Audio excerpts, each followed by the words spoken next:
Na igreja ortodoxa, é até interessante, eles usam apenas ícones, eles não usam imagens de gesso. Se você for uma igreja lá na Turquia, por exemplo, alguma igreja cristã na Grécia, essas igrejas ortodoxas, eles têm umas imagens até feias, porque eles falam que o objetivo da imagem não é ser um fim em si mesmo, ela não pode ser bonita. Agora, por que eu discordo muito respeitosamente disso? Eu discordo pelo seguinte, a Igreja Católica ela tem uma coisa a favor dela. Ela não alterou o texto bíblico ao longo dos anos. Porque se a Igreja Católica tivesse alterado o texto bíblico ao longo dos anos, essas coisas não estariam proibidas na Bíblia até hoje, porque antes de surgir o protestantismo, em 1517, os rolos da Bíblia ficavam com padres e judeus maçoretas da Idade Média. Sim. Se eles houvessem mudado, hoje a gente teria visto a mudança principalmente pela papirologia, então eles não mudaram. E por que não mudaram? Aí que tem a questão. Você terminou sua pergunta com uma expressão baseado na Bíblia. Não existe na tradição católica essa expressão baseado na Bíblia. De uns tempos para cá, muitos católicos estão se voltando para o estudo da Bíblia, mas isso de um tempo para cá, ou mais propriamente a partir do Concílio Vaticano II, quando você tem lá o documento Dei Verbum, que é sobre a Bíblia Sagrada. Antigamente a gente ia na igrea, não entendia nem o que eles estavam falando, né? Exatamente. É tudo em latim, né? Acabou isso. Então, mas do Concílio Vaticano II, de 64 para trás, a igreja não precisava da Bíblia para basear as doutrinas dela, os ensinamentos dela, por uma questão muito simples. Ela tinha a autoridade papal. Dos dogmas católicos é o que o Papa fala ex cátedra, que em latim significa aquele que ele fala sentado na sua cadeira de pontífice. Ele é o vicarius filii Dei. Gente, então não precisa. A esposa dele está aqui. Ele fala assim com essas palavras difíceis em casa também? Nossa! Tem que ter um aplicativo tradutor assim? Mas eu explico fácil. Esse ex cátedra é o seguinte, da cadeira. Então, o vicarius filii Dei, que fica substituto do Filho de Deus, é um dos títulos papais. Então, o que ele fala sentado na cadeira de papa é como se fosse o próprio apóstolo Pedro inspirado por Deus falando. Então, se o papa decretar amanhã na cadeira dele que todo católico tem que vestir preto, virou doutrina da igreja. Virou lei. Quando Martinho Lutero, em 1517, levanta contra a igreja, uma das coisas que ele levanta contra a igreja, além das indulgências, era justamente essa autoridade papal que colocava a palavra do homem acima da palavra de Deus. Por isso que o lema da Reforma Protestante era sola Scriptura, só a Bíblia, sola Scriptura, sola gratia, sola fide, só a Escritura, só a graça, só a fé. E, curiosamente falando, isso estava profetizado que aconteceria na Bíblia. Então eu vou mostrar na Bíblia para você por que tem imagem de escultura na Igreja Católica, mesmo a Bíblia Católica proibindo isso. Sim. Aqui... E alguém até já me falou, mas depois tem uma parte que fala em que no templo haviam imagens de anjos. Isso então é pode ter de anjos, não pode ter de santos, então acaba entrando em Isso é verdade, só né? que tem uma questão. Lá por isso que eu falo, se for para ilustração, tudo bem. Eu não teria problema de ter uma Bíblia ilustrada. Aqueles anjos que estavam ali no tabernáculo, fundidos de ouro e desenhados também nas paredes, eram para ilustrar o que queria dizer. Jamais um sacerdote se ajoelharia diante daqueles anjos. Sim. Nem a Arca da Aliança, que era o símbolo da presença de Deus, podia ser adorada. Tanto é que Deus colocou a arca dentro do santuário e no lugar santíssimo. E o único que podia entrar diante da arca, onde tinha esses anjos, era o sumo sacerdote uma vez por ano. Então o povo não ficava vendo esses anjos. Sim. E o dia que o povo cometeu a besteira de querer fazer uma procissão com aquela arca para levá-la como um amuleto para vencer os filisteus, encostou lá. Eles perderam a guerra, a arca foi roubada e foi um vexame, porque Deus mostrou, não é essa a função. Não era. Agora, olha que interessante. A Bíblia fala... No livro de Daniel. O livro de Daniel foi escrito no 6º século antes de Cristo. E o livro de Daniel, ele trazia profecias do que ia acontecer com o povo de Deus em todas as épocas até o fim dos tempos. E no livro de Daniel, capítulo 7, ele fala de 4 animais que representavam 4 grandes impérios que haveria sobre o mundo. Isso foi se cumprindo ao pé da letra. O primeiro animal representava a Babilônia, o segundo a Medopérsia, o terceiro a Grécia e o quarto representava o Império Romano. E Daniel coloca que em determinado momento do Império Romano, desse quarto animal, esse Império Romano se juntaria com o povo de Deus, mas para macular o povo de Deus e perseguir os fiéis do povo de Deus.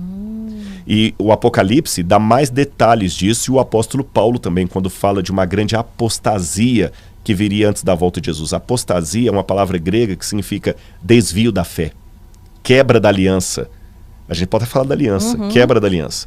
E uma das coisas que Daniel diz que esse animal faria seria o seguinte, Daniel capítulo 7, versículo 25. Diz assim na sua versão. Viu? Então vocês perguntaram, Bíblia católica, Bíblia de crente, e tem a Bíblia da Karina Bach aqui também. Eu tenho certeza que um monte de gente vai querer qual a Bíblia que você usa para comprar uma igual, viu? Aqui diz assim, o verso 25, falando desse monstro simbólico, né, que era Roma, junto com o cristianismo. Ele falará contra o Altíssimo, oprimirá os seus santos e tentará mudar os tempos e as leis. Curioso que a palavra leis que aparece aqui no livro de Daniel não é lei no sentido secular da palavra, é a lei de Deus. Divina. É a mesma palavra que aparece no capítulo 6, quando os inimigos de Daniel falam o seguinte, eu tenho certeza que ele não fará nada contra o rei, a menos que seja uma coisa que esteja escrito na lei do seu Deus, é a mesma palavra. Então, esse poder cuidaria em mudar os tempos e a lei. Os tempos, a palavra idam em hebraico significa calendários. Tanto é que na tradução católica está assim, e cuidará em mudar os calendários e a lei. Roma, na sua forma pagã e na sua forma papal, mudou os calendários e a lei de Deus. Quer ver? É porque essa questão de Roma também é algo que ficou na minha cabeça. Eu vi tanto, né, a gente vê na história como foram perseguidos os cristãos, queimados, aquela loucura em Roma. E como de repente Roma se tornou, né, a base do cristianismo ocidental. Por que foi escolhido lá um lugar onde o povo foi caçado, queimado? Tudo isso aconteceu pela suposta conversão de um homem chamado Constantino. No ano 313 depois de Cristo, Constantino, eu não esqueci a questão do calendário, sim, não, sim, tem uma surpresa aqui, ó. Não, eu já tenho umas 5 perguntas só dessas frases que você falou. Mas vai ser até bom, porque isso aqui vai explicar o motivo. O Constantino, já avisa lá em casa que eu vou chegar mais tarde, pede pro Henrico ficar nos meus pais. Ou colocar alguma coisa no micro-ondas lá. Mas então vamos lá. O Constantino, ele estava lutando pelo poder em Roma. Roma tinha ficado muito grande e tinha perdido um pouco a força ali. Aí tinha um imperador chamado Diocleciano, que acabou aposentando, o único imperador romano que aposentou. E na briga pelo poder, Constantino foi, e ele sabia que os cristãos na época eram uma força muito grande. Há inclusive uma frase atribuída a Tertuliano que diz que o sangue dos cristãos era como semente. Dá para entender o significado. O sangue dos cristãos é como semente. Quanto mais mata, mais surge. Então Constantino, no ano 313, ele teve uma estratégia política. Ele estava passando a ponte do rio Milvia com os soldados dele para lutar contra Maxêncio pelo poder. Aí Constantino caiu do cavalo e ficou assim, estou tendo uma visão. Nesta época, o Império Romano adorava muito, principalmente o exército, adoravam o deus Mitras, que é o deus Sol. E todo o exército ficou assim, ele teve uma visão de Mitras, o Sol apareceu para ele. E ele falou com os soldados, Mitras vai nos dar o poder, o deus Sol. Só que de maneira muito engenhosa, Constantino disse que Jesus apareceu para ele no Sol. E que Jesus é o próprio Mitras. E que ele viu no sol, vai de novo uma palavrazinha difícil, ele viu uma frase em latim que dizia assim, in hoc signo vinces, traduzindo, sobre esse símbolo vencerás. E ele viu uma cruz no sol. Então ele fez uma simbiose, uma mistura, um sincretismo entre cristianismo e mitraísmo. Ele deu liberdade de culto aos cristãos, proibiu as perseguições aos cristãos, elevou o cristianismo à religião estatal, pegou várias basílicas. O que eram basílicas? Templos pagãos de Roma, e transformou essas basílicas em basílicas cristãs. Quem já foi para a Itália já deve ter visto muito dessas basílicas. Elas têm um panteão lá dessa época que você vê que é uma coisa estrondosa. Nos nichos que estavam os deuses pagãos, ele tirou e colocou imagens de santos. E Constantino começou uma mudança. E a igreja cristã, que até então era apostólica, agora se tornou apostólica romana. E nessas mudanças, Roma foi mudando muita coisa. Tudo isso estava profetizado na Bíblia. Veja, enquanto os cristãos eram perseguidos, massacrados, eles morriam... Mas profetizado não de uma forma de que isso seria bom. Não. Profetizado no sentido de infelizmente isso vai acontecer. Vão distorcer o que está aqui. Como no Antigo Testamento foi profetizado que o Messias seria traído por um dos seus. E infelizmente aconteceu quando Judas o traiu. Não que Deus desejou, Karina, é que Deus, assim, ele assistiu o filme antes. E ele dá o spoiler daquilo que é importante saber. Assim que ele assiste. O nosso também, né? Por isso que ele vai nos avisando, gente. Olha, cuidado. Vocês estão perdendo os avisos importantes, hein? E aí, nessas mudanças que a igreja fez, aí foi, depois de Constantino, veio um monte de mudanças.